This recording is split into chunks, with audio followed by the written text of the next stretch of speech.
Hello and welcome to Module 10 of Navigating Nigerian Economic Realities and Challenges. In this module, we shall be looking at resilience, adaptability, and economic empowerment in advanced level. Building financial strength to survive, thrive, and transfer wealth across generations. Welcome to Module 10. This advanced module focuses on the mindset, system, and strategies that enables individuals and community to withstand economic shock, adapt to change, and achieve lasting financial empowerment. The model content we should be looking at here include building financial resilience in uncertain times, mindset, discipline, and economic decision making, community support system and cooperative society, policy awareness and civic engagement for economic growth. Finally, we'll look at creating sustainable wealth across generations before we draw our conclusion. By a way of introduction, why resilience and adaptability matters. Titled Economic Shock are Inevitable, Your Response is Not Optional. The reality is that Nigeria faces persistent economic challenges like inflation, unemployment, currency devaluation, and policy shift. The two choices here you have to be ready to be crushed by the uncertainty, or you build resilience and adapt to drive the uncertainty. Resilience Resilience is the ability to withstand and recover from financial setback. Adaptability, on the other hand, is the ability to adjust to the new economic condition and opportunity. Empowerment is having the knowledge, tools, and system to control your financial future. Note, you cannot control the economy, but you can control your preparation, mindset, and response. That is the heart of this model. Now let us look at the meaning of financial resilience, titled Not Just Surviving but Bouncing Back Stronger. Financial resilience may be defined as the ability to manage financial difficulties, recover from setback, and maintain stability during crisis. Characteristics of resilient individual include an individual that can handle emergency without falling into long-term distress. It can maintain strong savings habits. It is an individual that spends responsibly and follow a budget. It is an individual that have multiple sources of income. It is an individual that plan for long term and not just for today. Finally, a resilient individual can adapt quickly to changing conditions. The key message here is that resilience is built before the crisis, not during the crisis. Note, the time to prepare for financial storm is when the sun is shining. Therefore, build your resilience now. Now let us look at building financial resilience. That is the practical strategies titled Habit That Protect You. The following strategies should be used if you want to be financial resilient. One, develop a saving culture. Pay yourself first, even if it is small. So you have to develop a saving culture.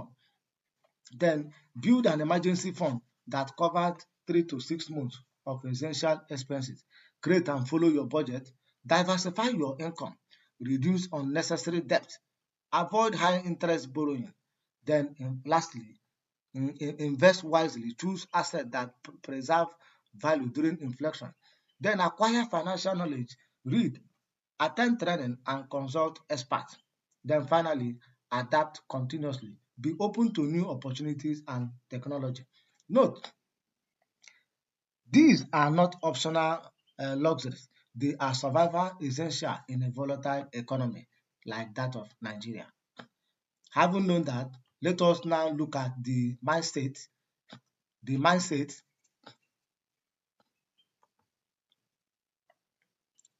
let us look at the mindset that is the foundation of economic success, titled Your Thinking Shape Your Financial Future. Growth mindset versus fixed mindset. Growth mindset believes that every financial improvement is passive through earning, effort, and adaptation. But fixed mindset believes that financial condition cannot change regardless of your effort. So you can see the difference. The growth believe that improvement comes through learning, effort, and adaptability, but fixed mindset believe that the financial condition cannot change regardless of your effort. Why does this mindset matters? It encourages goal setting and financial confidence. It also supports innovation and adaptability. It motivates continuous learning. And finally, it increases resilience during economic difficulties. You can change your mindset.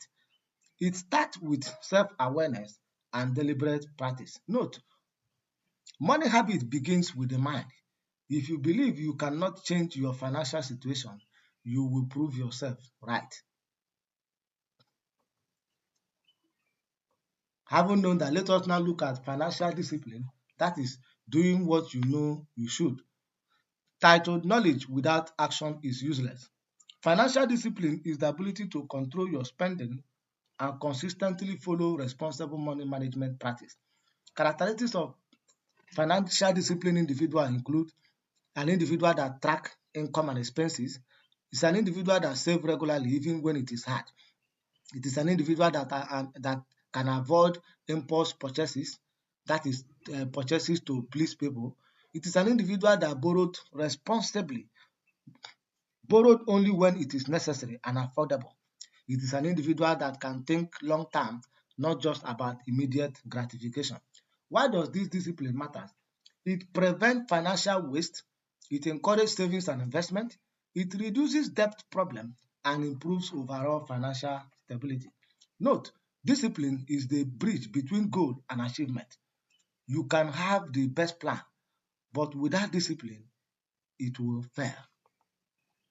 Having known that, let us now look at the economic decision, that is choosing wisely. Every naira is a decision. Economic decision is choosing how to use limited resources like money, time, and labor to meet your need and achieve your financial goal.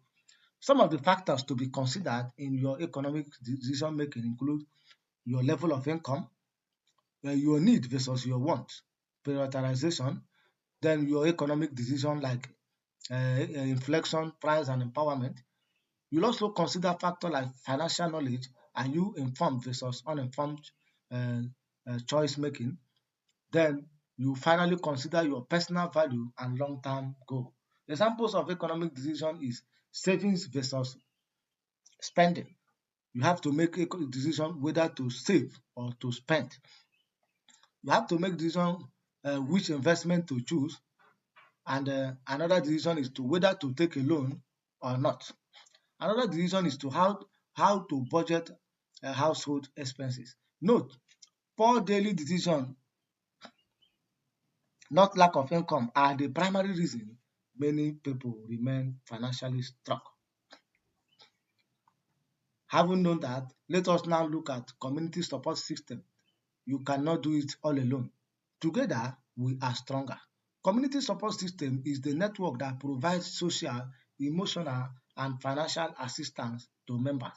Examples include family support network, religious organization, community development association, savings group like rotating contribution, and cooperative societies.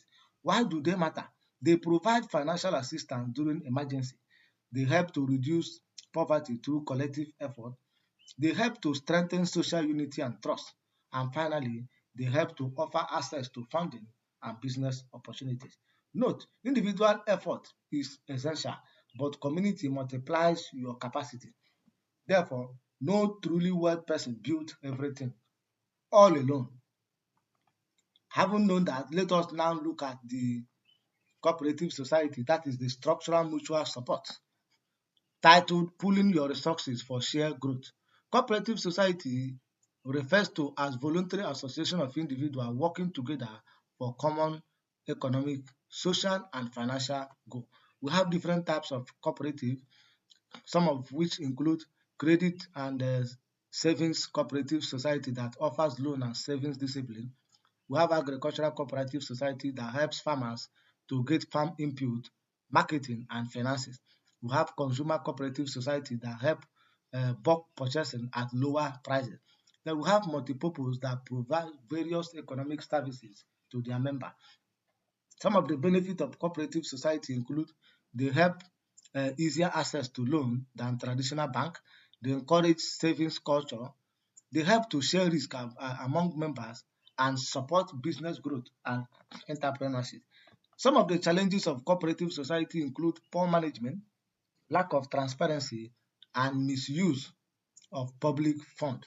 Note, a well-run cooperative society transforms small individual contribution into significant collective power.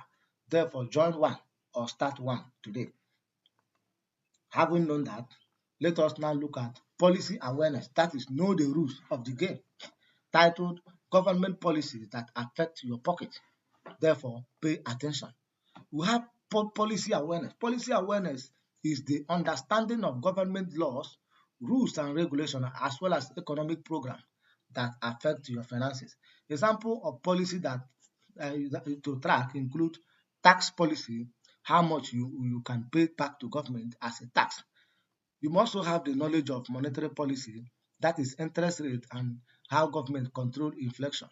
You must have the knowledge of business regulation, that is regulation, registration and compliance. Then another policy includes agricultural support program like subsidy and grant.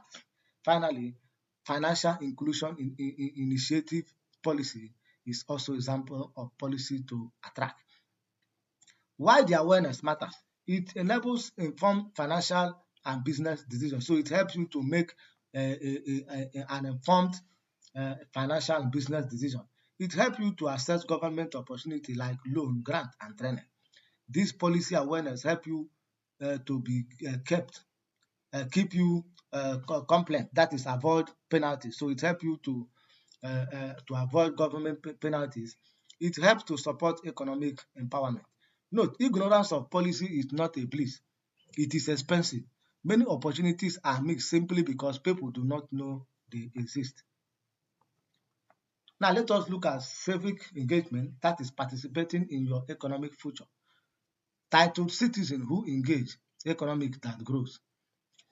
Civic engagement is the active participation in activities that improve the society, influence governance, and contribute to the development. Forms of civic engagement include voting in an election, community development activity, public discussion and advocacy, participation in cooperative and association. How does civic engagement drive economic growth? One, they encourage government accountability and transparency. They promote better policy implementation. They support community development projects and build trust between citizens and government. Now, civic responsibility includes paying tax as at when due, support local business, obey the law, participate in public programs, and so on and so forth. Note, you cannot complain about policy you did not vote on or program you did not participate in. Therefore, engagement is how you gain influence. Having known that, let us look at creating sustainable wealth across generations. That is, build wealth that outlasts you. Sustainable wealth is wealth built, preserved, and transformed to benefit future generations. Then generational wealth is asset passed from one generation to the next. That is property, business, investment, or financial asset. Why do they matter? It helps one financial security so it guarantees financial security for your children and grandchildren. It facilitates escaping long-term family poverty. It also helps business continuity across generations. It facilitates better education and opportunity for your descendants. Finally, it helps a lasting family legacy. Warning, without planning, most wealth disappear by the third generation. Note, earning wealth is one thing, keeping it keeping it in the family across decades is another skill entirely. Therefore, start planning now. Finally, let us look at how to build and preserve generational wealth. That is strategy that works. One, build multiple income streams. Two, invest wisely in a long-term business like real estate, stock, business, and agriculture. Three, develop financial discipline, control spending, consistent savings, and responsible borrowing. Four, acquire financial education, knowledge that transferred to children. 5. Entrepreneurship and business ownership. Create business that is scalable to wealth. Then 6. Estate planning. Write a will, set up trust, and plan succession. 7. Insurance protection. Protect assets from unexpected losses. Then finally, family value that teaches responsibility, hard work, and financial literacy to your children. Note, generational wealth is not just about money, it is about value, education, and system that empowers next generation to manage what they have inherited. In conclusion, resilience plus adaptability plus empowerment is equals to lasting wealth. Titled Your Financial Future is in Your Hand. Economic uncertainty is permanent. Your preparation must be too. The key pillars of economic empowerment include financial resilience, adaptability, strong mindset, financial discipline, community and cooperative support program, policy awareness and civic engagement, as well as generational wealth planning. The final message here is that you may not control the economy, but you control your preparation, your habit, your mindset, and your response. Build resilience, stay adaptable, empower yourself and your community, then build wealth that lasts beyond your lifetime. Thank you for completing this advanced module. Go build a resilient financial life, not just for yourself, but for your generation to come. Thank you and have a nice day.